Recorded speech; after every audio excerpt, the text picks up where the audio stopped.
Thank you, Stella, for that very generous introduction. Your Excellency, Mr. Vice President, Honorable Minister of Finance, Madam Chair of WATAF, Mr. Secretary General, my dear sister and brother from Leone, Gambia, ladies and gentlemen, please permit me to stand on existing protocol. And Madam Chair, I will try to be considerate of the listening ears and not be long. You know, we drove home from Liberia when we were coming here on Saturday. I hope you took recognition of the fact that I'm saying drove home. Yes. We came on Saturday and we crossed over at the Bullwater side, gentleman crossing. And what we met was an astounding hero's welcome. Yes. A welcome that epitomizes true African solidarity and warmness. I was pleasantly surprised, but I was also very happy. There was a small session at the border involving the elders, the chiefs, the community leaders, traditional leaders. So this was truly an exhibition of what we are, Africans. Because when you come home after a long stay away, you're welcome home.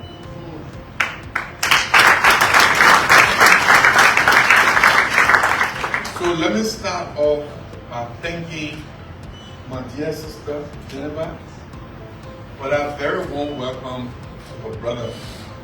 I also want to thank the National Revenue Authority, as well as the WATAF Secretariat for the hard work in organizing this activity in our home country of Salon. I'm here with a delegation of 16 people.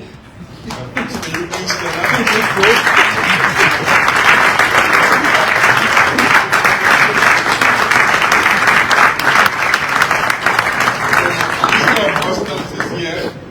Me, my acting commissioner for the taxes is here. And you saw the team of other people. You know, when I say we're family, what that means for me is that we need to collaborate at every level.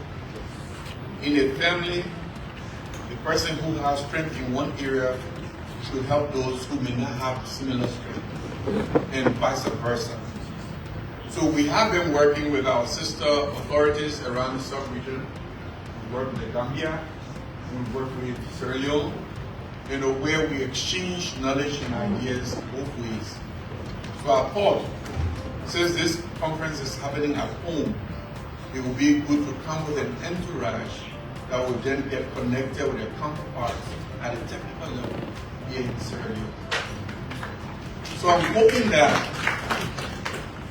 that this is what is going to permeate throughout this conference.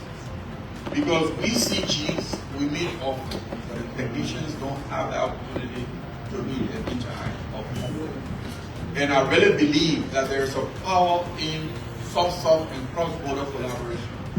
Because in order, Stella, to get to the 1 billion, that is one of the things we need to strengthen. You know, our cross-border, you know, joint enforcements, you know, and strategic partnerships to ensure that some of the leakages that are attributable to losses, you know, cross-border losses can be minimized.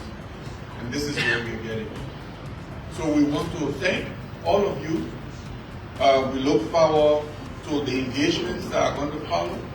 We want to be involved in a policy dialogue because we believe it's an opportunity for all of us to share our experiences so that collectively we can build on those experiences, leverage them for the betterment of our revenue collection initiatives, and also to promote the welfare and well-being and development and advancement for our various peoples and countries.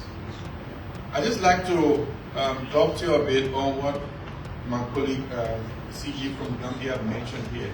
the importance of supporting revenue authorities. And he shared his own example with you, but I'd like to share with you the evidence that exists.